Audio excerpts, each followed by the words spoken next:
رخ کرتے ہیں international news کا اور آپ کو بتائیں کہ سمندری طوفان نورو نے ویتنام کے مختلف علاقوں میں تباہی مچا دی۔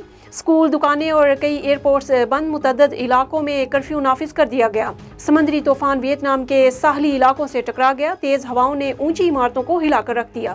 طوفان کے باعث 183 کلومیٹر فی گھنٹہ کی رفتار سے ہوائیں چلتی رہیں۔ بارشوں کا سلسلہ شروع ہونے سے کئی نشیبی علاقوں میں پانی جمع ہو گیا۔ فلسطین کے مقبوضہ مغربی کنارے پر واقع شہر جنین میں اسرائیلی فوج کی بہیمانہ فائرنگ سے 4 فلسطینی جاں بحق ہو گئے۔ الجزیرہ کی رپورٹ کے مطابق گزشتہ روز اسرائیلی فوج کی درجنوں گاڑیاں جنین کے کیمپ میں داخل ہوئیں اور اندھادھند فائرنگ کی، جس سے 4 فلسطینی جاں بحق اور 44 زخمی ہو گئے۔